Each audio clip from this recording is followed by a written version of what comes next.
Hey guys, welcome back to the UNCOMMODiFiED podcast and to another UNCORK conversation.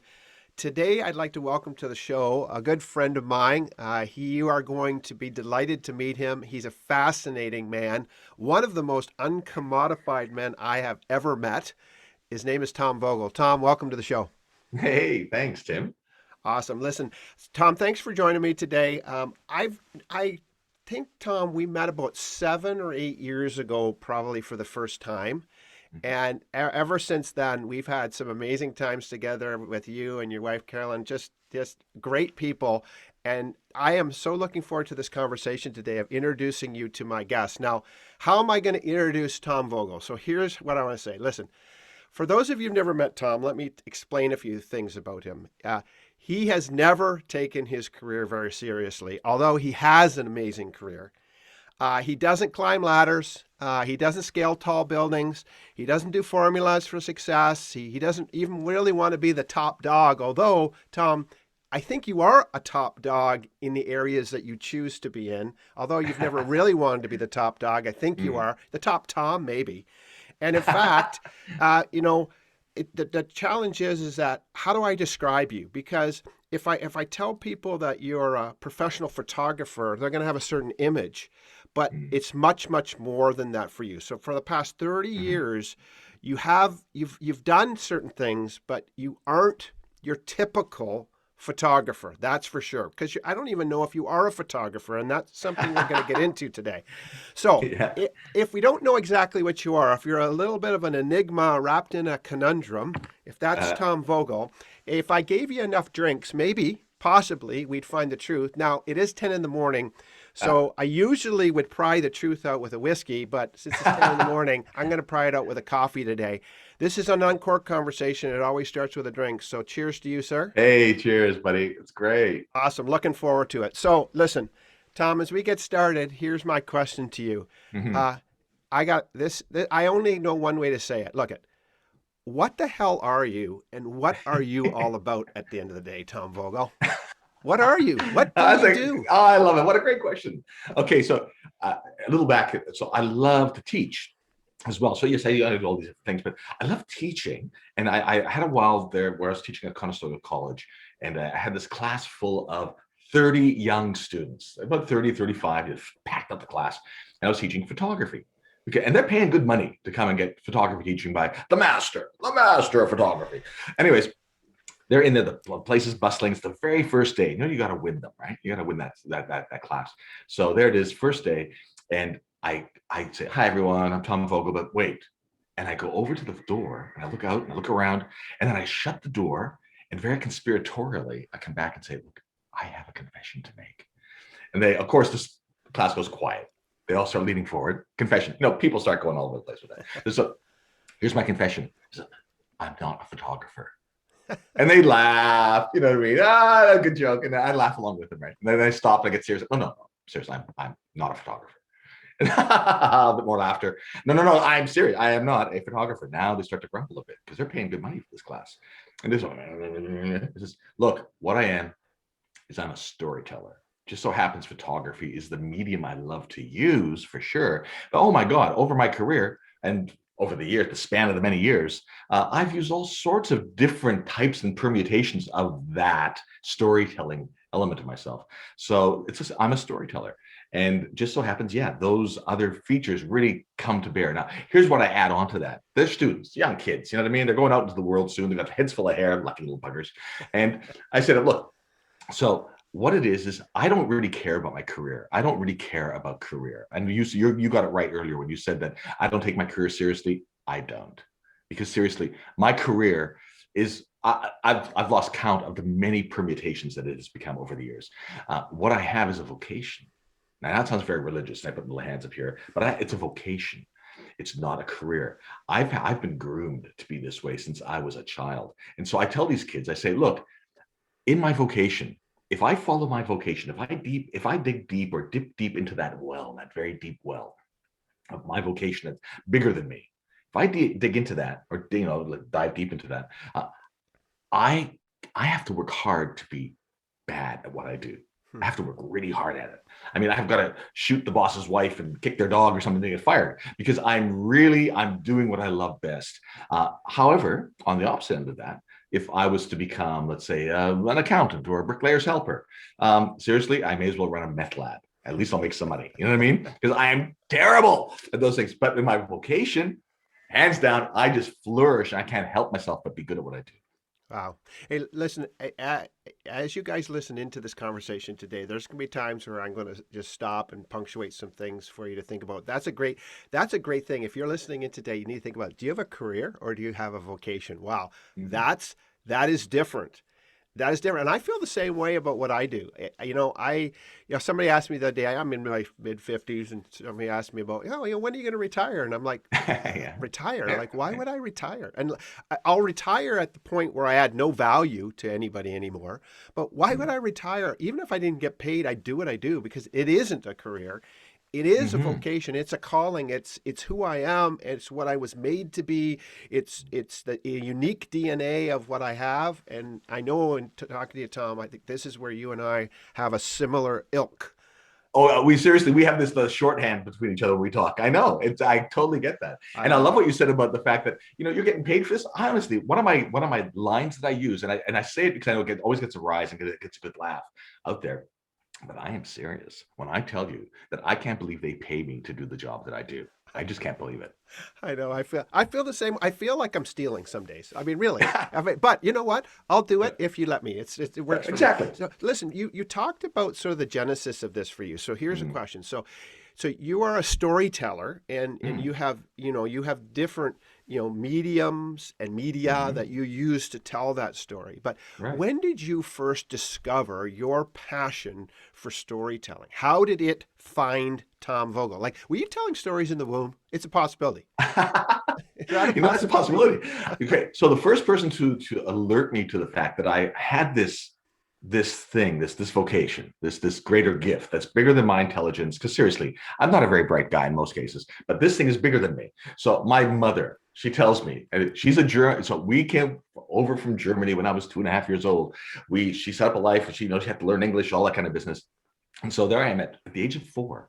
And on the street corner, my mom is doing dishes one day, and she has a perfect view of me on the street corner with a group of little children about my age. We're all just standing around, and I'm gesticulating, my arms going up, and I'm making faces, and she's going, Thomas is telling a story. Look at Thomas is at it. And then these little kids she saw, that's the moment where these kids stopped. They all looked at each other, and then their faces went pale, and they screamed and all ran off in different directions. So I was obviously telling a very scary story. And it was I come home smiling and happy. And within 20 minutes, calls are coming in from all these parents. What are your son just scared the hell out of my child? You know what I mean? What's going on? And my mom then knew, and she told this years later. She says, Thomas, I knew then that you were a storyteller.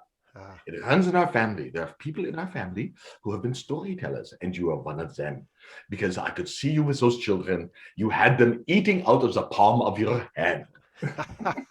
Hey, did So you from have late? age 4, Did you have lederhosen on when you did that? okay, you ready for this?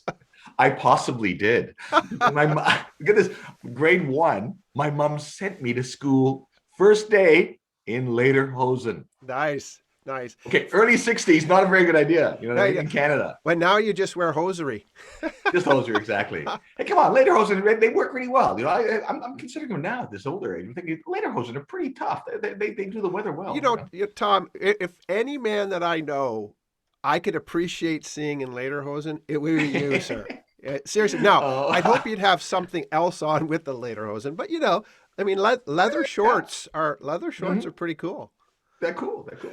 So, That's anyways, so awesome. that was my first introduction to storytelling. Is that my mother alerting me to that. But when I finally realized there was this certain power that I could harness, if that's a way of putting it. I was in my teens, early teens, about 13, 14, really early. I'm talking tweens, let's call it. And I'm in school, and I'm not very scholastically inclined. I got F, F, F, F, F, and all my report cards all the way through up until probably grade 10. All my entire school career was rather um, horrendous. So there I am. I'm in grade 7 or 8, and I have to do a book report. and I've got to get up in front of the class and read this book report to the class. And my English teacher said, "Okay, Tom, it's your turn." And I had nothing prepared, as typical of me at that age. I had long hair, little hippie boy. I'd rather be out smoking out the back in the in the boys' room. Anyways, I get up in front of the class, and I have nothing. I have four empty sheets of paper in front of me, and so I just pretend it's written, and I start to tell this story. And I even flip the pages at a couple of points, but I get so involved in the story that I'm telling, and the class is laughing and people are having a great, and the teacher's laughing. I even forget to start turning pages. And he points that out at the end. So we finish, I get an A+ for that particular project. But then he sends us the class out. He calls me to his desk and says, "Tom, look, I know that was total bullshit. Like you were just basically this is off the top of your head because you started off flipping the pages in the first part of your story, and then you stopped altogether for the last half hour." It says, so honestly, for what you did, you deserve the mark. But you should really knuckle down at school. Ah, that's awesome. So let me ask you. So when did you start to find that photography, for instance, when did that start Mm. coming in as the way that you could tell stories, and how did you discover that? And what is it? How does that affect the storytelling? I was very fortunate to have an amazing mentor. When I was a young man, my family life was rather upside down and all over the place. And this was during the '70s, and that was during the love, drugs, and rock and roll era, right? And my family were really suffering. It was really crumbling and falling apart. By about the age of 14, things were really coming apart at the seams. And so I had this gentleman, a youth minister back in the day. I became, I joined a church back then. I was very young, with 13, and about the age of 16, this youth pastor who really took me under his wing, and he was great. He was a real, genuine mentor with a capital M. He believed in me. He saw I had these special, odd, quirky gifts and talents, and he himself was a exceptional photographer. Still is, very much alive. Still love the man dearly. Lives in Calgary, Alberta. Um, but he would take me out on weekends sometimes. "Hey, let's just go shoot old barns, and let's go shoot this and that." And he had an old Pentax K1000, and or of one of those early models of Pentax cameras, and he basically thought, photography might be something fun that you might like to do. And he basically he trained me up in photography in those early days. He gave me his camera. I was going off on a trip once, and he says, "Here, take my camera, just go with it." And at the age of 16, that's when it's funny. I picked up his camera, I looked through the lens, and it was almost as if it became a part, like an appendage, like an extension of my arm. Oh my goodness. The world made sense through that little frame. It's just like, well, here we go. And I just had a natural sense of composition, I've always had a love affair with light. I've always had this love affair with light. I've always, even as a child, living in the prairies, there's lots of light. There's lots of space and lots of light. And so you really kind of either you get along with light or it's your enemy. I fell in love with light, and so that was this little what do you call it? Where it all kind of crystallized, came together. It all kind of came together in this little frame, and it was then. And he really coached me along the way, and he gave loving critique and loving encouragement to, you can do this. How could you make that stronger and do this better? So I had this wonderful mentor who mentored me in who I am as a person, not just as a photographer or as a technical thing, but it was a wonderful extension of that relationship. And I still to this day thank him whenever he comes online every once in a while and says, "Hey, I love your photo, Tom. That's a great shot you've taken." I always shoot back, "Well, I learned from the master. I really have learned from you. The reason I'm even producing this work is because you took the time in your life to bring it out in me." Hmm. So Oh, yeah, I that's was awesome. great with John Siret is his name, folks out there. There you go. John So, Siret hey, was an amazing man. John, thank you. Thank you very much for introducing Tom to how to frame the light, Yeah. how to frame those stories. Because over the years, Tom, as I've enjoyed your photography, whether you're sharing it with me privately in your home or whether you're sharing it with others on social media, there is a absolutely captivating brilliance essence to all of the photography that you do, Oh, thank you. and I so appreciate that. I'm not a photographer. I got an iPhone. I take photos, but I'm not a photographer. And I really appreciate the art and craft around what you do, because it so just screams out of the images that you capture, and that's a Mm. powerful thing. And so, maybe just before I go on, just again, if you're listening, Tom's talking about his mentor, the person who sowed this thing in and nurtured it in the early days. Hey, there might be something that you found that's special in your life. It's your vocation. It's the thing you love to do. And more than likely, you had a mentor in your life. You had somebody that encouraged that, who, like somebody gets down by the embers of a fire and blows on it so it can ignite. I would just encourage you, if you've had that kind of influence in your life, you know what? Write them a letter today. Send them an email. Shoot them a text. Give them a call. Connect with them on Zoom. Do something and thank them for breathing that life into you. And I'm thinking of a couple people in my own life, Tom, right now that Mm, immediately following our discussion today, I'm going to do that because wow, we've had other people who have done that for us, which is mhm. such an amazing thing. Yeah. Oh, that's wonderful, Tim. That's a wonderful call out to people to do that.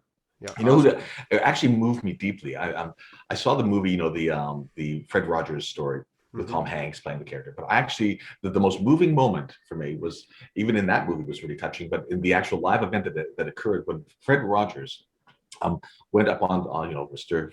Rogers, it was Mr. Rogers' neighborhood. Um, when he went up, it was at the Emmys, I think it was back in the day, and he stood up, and at the Emmys, there's all this, the Hollywood glitterati were there, and all the powerful people, movers and shakers, and all these people who had really established themselves in careers. And here's Fred Rogers with his little, well, he didn't wear his little sweater, but he was dressed up for the occasion. He gets up in front on the stage and he said, "I'd like us all just to take just 1 minute. I'm gonna set my watch, and 1 minute, and I want us all just in silence to think of those people who have played a role in the reason why you're sitting there now today."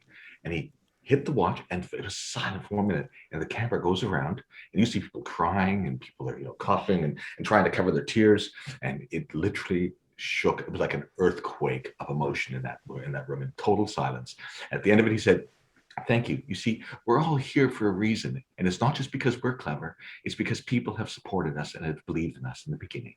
My God! Yeah, no, it's Oh my God! absolutely, absolutely. Eh? And you know what? In light of telling that story, by the way, and again, life is story. I mean, our life is a narrative. It's the things that have already happened.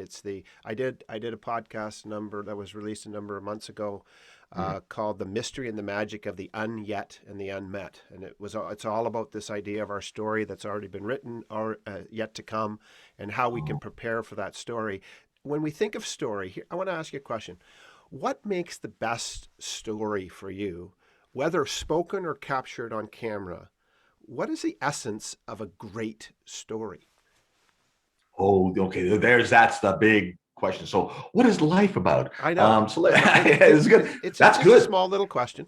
Good little question, right? There's a seismic shift. Uh, I'd say for me, always stories that have to do with revealing um, the fractured beauty of this world, the Mm, beauty that is inherent in the DNA of this cosmos, not just this planet, but the cosmos. And stories really, that's what storytellers are all about. It's always about crystallizing, distilling down into simple metaphoric drops or metaphoric little these little um, punchy shots of here's kind of a glimpse of the bigger sense of beauty that this world, and that this, when I say world, I don't mean this earth, yeah. the world, the universe is all about. And as part of that, as that interconnected beings as we are in that, beauty is, I think, is the bottom line. We all crave beauty. When I say beauty, it's not just beauty we think in marketing terms. I'm talking about, excuse me, that's something that resonates deep in us, that makes us cry when we watch movies, that there's redemption, or the redemptive element to it, where somebody is has, or grace is extended to someone or something. There's a beauty that's knit in our being, that we respond to, that resonates in us. So as a photographer, like I said, I can't believe I go out, they say, "Hey, Tom, go out there and shoot this and find some beauty and capture it on your camera." Well, oh, I'm running out there. I can't get jaded doing that. So when you sit down to think about a story, or if a story comes up within you, wells up within you, that you need to tell, I can put money on it that it has something to do with the overreaching, tragic, beautiful, glorious beauty of life. That is the challenge for any storyteller, to distill into a digestible, bite-sized something that we can go, oh, and find some inspiration from. How No, is that for a that rather convoluted answer? that's a But no, that's a great answer, and I like that because the essence, I like the way you use the term fractured beauty, which is interesting mhm, because the reality is that there is a certain brokenness in the cosmos. There's a certain brokenness on the earth. There's a certain brokenness inside of each of us, and it's not. mm, It is beautiful. There's a beautiful brokenness in us. It makes us better. It makes us mhm, different. And when we capture that in the essence of a story, whether it's a Greek tragedy or whether it's a new drama or a mystery, there is an essence in all that. And whether we're capturing it in video or on camera or in a book, the essence is very similar. So that's really interesting. So let's talk a little bit about process for a second. So sure. when you go out to capture the story, whether you're capturing the story of a person or a place or maybe their most precious possession that you're shooting, Mhm. um, what's what's the process that you use to find and unlock that story as you set up your shot and as you find the moment you're trying to capture? Okay, this may sound kind of weird and spooky and odd, but so I never approach my subjects technically. I really don't care about the technique of photography. That's where I don't take my career seriously. I really don't. I really find that the techniques and all those kind of great. You want to have those skills, and I have them. And I've had over what I started shooting when I was 16. I'm 60 now. So do the math out there, folks. Do the math. And when you do that math, just be gracious and remember that in the 1980s, I had a flock of seagulls hairdo. Okay, I did have more hair, Yeah, me too. but hey, excuse me. That's not COVID. That cough. That's not COVID. So, Oh, good. anyways, um, when I go into a home or if I sit in front of a person and get ready for that shot, that moment, the setup, it's never a technical moment. It's always a present moment. So when I walk into a home, to be present is really important. So here's the funny thing. So some people say, so Tom, one person says, you seem to when you come into houses, why is it you capture these things that just somehow are emotional? They like it's like you just shoot a room and it could just be a room, but for some reason, why does it feel lived in? Why does it feel like there's life there? I said, well, that's because I have a conversation with every home I go into. I have this where I say, hello, how are you? Let's make friends. Let's be friends. And I make friends with the house. I know this sounds odd. I make a point to walk in and go, well, aren't you beautiful? If I walk to a beautiful old place, I'll say it out loud even. I'll say, well, aren't you beautiful? Look at you. And then the home will respond. And anytime you make a friend with a living subject or an inanimate subject, if your response is warm and if your response is to believe the best in it, it reciprocates. I can't explain what this is, but Huh. there's a reciprocation. And so all of a sudden I find myself in a home and it's revealing beauty to me. Hmm. It's revealing corners that I'd be running, oh, look at that. And I'll turn and go, well, thank you, I'll say, and they'll take the shot. I know it sounds kind of odd, but it's like I walk into a relationship with that house. I walk into a relationship. Every human being I've ever shot, like when we did the shoot the other day, we did your shoot a while back. It's really about the fun that you have in the connection. Then while we're connecting, that's when I hit the shutter. I don't wait for you to pose and smile, a cheesy smile, and do those little kind of 1970s Sears catalog poses. I said, we talk, you get you jump, pick your nose, sing opera, whatever. But then we also talk and laugh, and we have these moments, and it's about the reciprocal relationship that makes the shot work. So that for me is paramount. So having a relationship. So even I say to my class, so when you shoot statuary, when you go out and do a statue up there, we'd go down to the cenotaph in down here in Cambridge, and it's a beautiful one. It's very, very pre-Raphaelite in its structure. On the front is a guy with a big sword, really masculine. On the other back side, which people very seldom see, is a woman in grief. She's veiled. Right. Oh my God, it's the most beautiful thing. Almost no one ever sees her. They always go and look at the guy at the front with the big sword. But at the back, behind the cenotaph, there's this most amazing creature. So when I say to them, go and shoot this, and they come back with these shots, and it's typical, statuary shot, statue, like if they're on like a tourist out in Italy or something. I say, no, no, now go back and talk to the statue. Go back and have it, and just spend some time with it, and shoot it like it's a living, breathing subject. And let's see how that changes things. And oh my God, they come back with these beautiful little details and contours and close-ups, and now the statue breathes. Hmm. It's a living, breathing thing. And it should look like a statue should look like it breathes when you take a picture of something inanimate. It should look like it's living.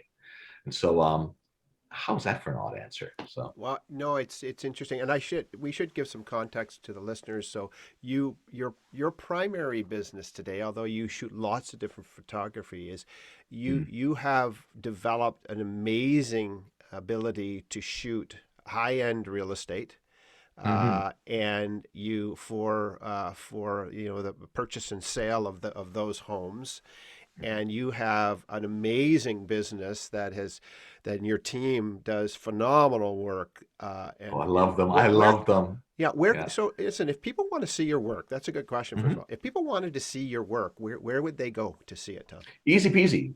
Instagram is probably the best for my real estate side of things, and that's at Vogel Creative, Vogel Creative, right? All one word, at Vogel Creative, and they'll get a good eyeful of what I do real estate wise. That is particularly focused on that. Yeah. If they go to my Facebook page at Vogel Creative on Facebook, they'll see that, and then some. And then it goes into a whole. If you keep scroll down, scroll down, scroll down, and you'll see all sorts of fun eye candy. It's a whole other world that I reveal on my Facebook page on that one. Um, that's Awesome. probably the best places you can look to see what I do. No, and you know what? As you talk about your process, which again, maybe some people will listen and say, "Well, that just seems weird." There's something that resonates with me about that because in my business, yeah, again, my vocation, I don't take photos of people. I work with people and organizations to create excellence within their environments and in their human environment, their process environment, their leadership environment, all of these environments in a similar way, I feel I'm doing what you're talking about. I'm calling out something. I'm calling out the life that Mm-hmm. is within them. And sometimes they see it and or they don't. And sometimes it's calling out the life in the environment or in that process, and breathing life into it and calling it out and capturing it and then enhancing it, through a process. And that's, so in some ways there's a similar sense in which that, I see that. And again, if you're listening Mm-hmm. today, you might not do what I do for a living. You might not be a photographer like Tom, but that's a great, again, another opportunity. Are you calling out the life of Mm-hmm. people around you? And again, whether it's an inanimate object or an animate object, whether it's a human, are we calling out the best things for people to see, to capture their best things? Sometimes, Tom, maybe as humans, we're not calling out the best side of our Mm-hmm. subject to shoot. We're calling out Mm-hmm. something bad, and then we take a shot and say, "Oh, Oh this is yeah. that person." Mm-hmm. And this is a great, again, just as we look at this conversation, to me, and that's what I believed when we said we're going to have this conversation, that we would find some really interesting things to touch and feel in this conversation because of the nature of what you do and how you do it. And I remember my own experience. You referenced it when we did some shots together, and you know I said to you, Tom, I hate getting my photo taken. And Yeah, I know. but the way you did that and the way you helped me understand the process and experience myself, it did something very, very powerful for me. So I want to thank Wonderful. you for that. Oh, And wonderful. Thanks. I learned through that process. So I think there's a lot of similarities what you do. So let me ask you this, Tom. Mm-hmm. So you were a teacher, so I Mm-hmm. assume that you can teach people to do it. Yes. Because so let me ask you, if you were going to teach me, so you gave me an instruction there. You taught me something about how I would approach a subject or approach the process, how you do it.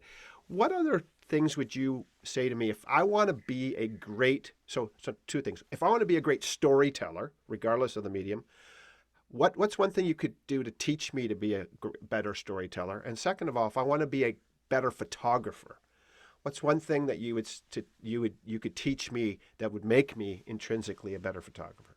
Okay. Now this is one of those distilled moments where we pull from the cosmos here. I'm gonna pull it down. Here we go, and drip it through that little spigot. Um, Feeling. So here's what I tell. It's well, what feeling? Here's what I tell. And it's what you actually feel. And it's an emotional response. So when my students, it says, "How do you get that shot? What do you do? What do you get it all set up?" And yeah, sure. And I can do all of that. I mean, I can explain the techniques of how to do that. But I tell them, You feel it, you don't see it. There's a moment where you feel it's happening now. This is the moment. Hit that shutter with whatever appendage is available. Whatever appendage you have available, hit that shutter. Just hit it. Just trust that gut feeling. There's your moment. And it doesn't even have to be perfect. It doesn't have to be the perfect shot. There can be camera shake. Oh, it doesn't matter what. If the content is captured in that lightning bolt moment, then it's going to translate. And so technically, yes, for storytelling, no different. It's a feeling. I find that if a story is brewing in me and I want to tell a story and I'll start to ruminate and think about it and go with all the different, you go with all the different machinations. There are techniques. There's things like callbacks and there's repetition things that you use. And there's all these little techniques and tricks you use in storytelling to kind of engage and keep people connected and catch them out, make them laugh. Sure. And I can put those all in there. But if a story has an element in it that has a tragic element or a story that's, or not just tragic, but pathos, it's funny and sad at the same time. If it doesn't put a lump in my throat, it's probably not a story worth telling. If I don't feel a lump, even in the thinking of the story, if I'm not even actually, I'll start to choke up a bit. There was one at this Christmas, I came up with this new story for Christmas. And about me out in the prairies and an old train station thing. And I end up calling my dead family from years, on an old phone out in an old way station. And I end up calling using an old telephone book and they answer the phone. And so in the coming up of that story, I found myself choking up.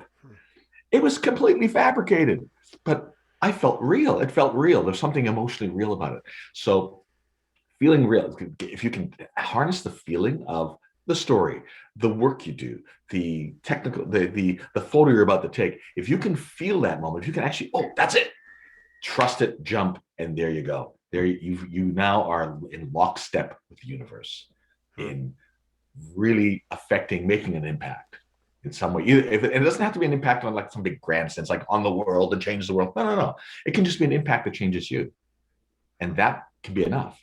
And then, let alone if others are influenced by that, hoo-ha, cherry on the cake. No, that's powerful. It resonates really very well with me and what you're saying, and for a man who traditionally and historically I very much have lived in my head over the years, I am learning to feel it. I'm learning to live in my heart more, and I think that's partly what you're talking about.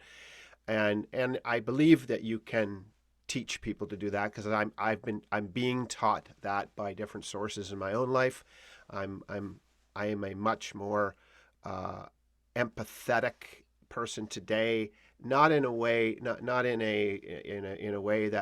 makes me disempower people or excuse them, but I feel things in a different way than I do now. Funny enough, again, growing up, I don't think I really knew what crying was. I don't think I really cried a lot.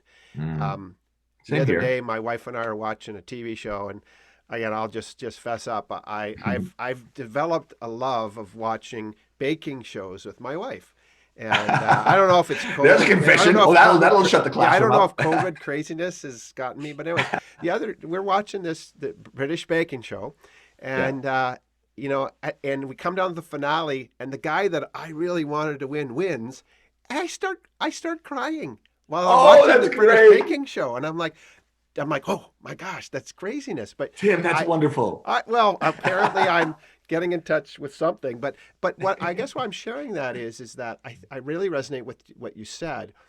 If you can feel your work, if it creates a feeling in you and touches you, that's so powerful. And look, some of us don't have career. We have jobs, and there's not a lot in it for us. It's transactional. We do it, and that's going to happen for some people in their lives. But again, find a place in your life, wherever it is, that you have a vocation where you call out life from others and you feel it, and find those moments, because that's what this conversation's about. Well, listen, Tom, I first of all really appreciate your time today, and I appreciate the time that the listeners give us. There's two questions that I always end my podcast with. And again, my podcast is called the UNCOMMODiFiED podcast. It's all about standing out and being unique and calling forth our uniqueness, which is very much the essence of this conversation. So here's my question to you. When Tom Vogel is out in the world, in the cosmos, and you are being your most uncommodified self, you're the most unique expression of who Tom is. Mhm. What are you doing that causes you to stand out and stand up in your world of influence? What are you at your most uncommodified moment? Oh, what a great question. Okay. I would say I'm engaged and present. I find that in my job, people hire me not because of my, yeah, they love my photography. That's great. But you know what? Photography, photography. Anyone can learn on Google the techniques that I know to do the pictures that I get, right? To create those kind of images. They can do that on Google. Google it. You can figure it out. In fact, I Googled back in the day to figure out some of the stuff that I do. And that's great. Good. But it's really about that connection. So if I'm engaged and I'm present, be it with my client or be it with the subject that I'm shooting or what have you, that sets it apart. So people hire me back, not my photos. They hire me back, not my gear. They hire me back, not my not some kind of, yeah, sure, that's transactional, but they know that when they work with me, when I work with them, somehow there's an exchange that happens, and we both walk away a bit better fed, well fed, emotionally, creatively, on a business sense. They're gonna have a product that's gonna help them, sure, but they walk away feeling, yeah, that was really, that was a good little meal of fun or enjoyment or some kind of an uplift. So I find that's what uncommodifies me, is not going in as the professional, but going in as the present, um, that present, what's I'm trying to find now here. The photographer, look, Hey, the the storyteller, struggling for storyteller a is word. lost for words. Hey, struggling for it. But that connection, and I think we're social beings first and foremost, and we feed our souls, we feed our bones with how we connect. And if we connect well, our bones only flourish, and we can't get jaded in the work that we do, or the connections and the friendships that we have. We can't get jaded. And so that's what separates. I think when I go out to do my job, when I walk away from the place, they should feel like, well, that was a party, that was fun, I want to do that again. It just fed something in me. So Powerful. So, Len, if you're listening, you're uncommodifying from Tom's perspective when you're connecting, engaging, and when you're present. Really things, and challenge yourself and ask yourself what that means. Tom, as we finish up, I'd love for you to encourage or challenge our listeners with something that's sort of present in your own life right now and what you're seeing in your world. Just encourage and challenge our listeners as we finish up. What would you want to say to them? okay, we're living in crazy times right now, and there's a lot of fear, and there's a lot of, the whole, we're all curtailed and cut back, and so, and we're all in lockdown, literally, and that creates a lot of stress and tension, and I think a lot of people will, and I know myself included, that the temptation is to draw in, to go inwards, to protect, to curl up. And sure, there's things we have to do physically to protect ourselves, for sure, in this too. A pandemic's another kind of nature, right? It doesn't work the way we do. However, I would really encourage people to look out, to reach out, to engage, because in engagement we feed our bones. I guess that's the way I can put that. We feed something in ourselves that then fuels us for whatever creative task we have to do in our daily, whether it's the work we do, whether it's the relationships we nurture, and enjoy.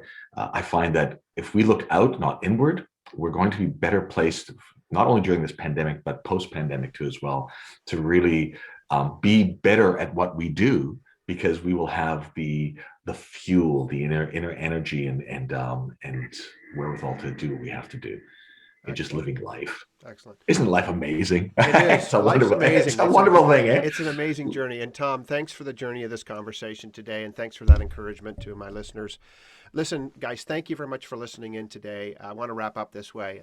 As you think about this conversation, as you distill it, as you uncork it in your life, do me a favor. Email me at tim@theuncommodified.com, or connect with me on social media, and let Tom and I know how you're pushing this out into your life, how you're framing your world, how you're causing people to come forth, and how you're capturing the essence of who you are and who they are, and how you are engaging and connecting with the world around you. Don't just have a career, find a vocation. If you've got a career or a job and you can't find a vocation that pays you, do something else that doesn't pay you. Find the Mm. life that is pregnant within the opportunity to be the person we've been created to be. Have an excellent day, and thanks for listening.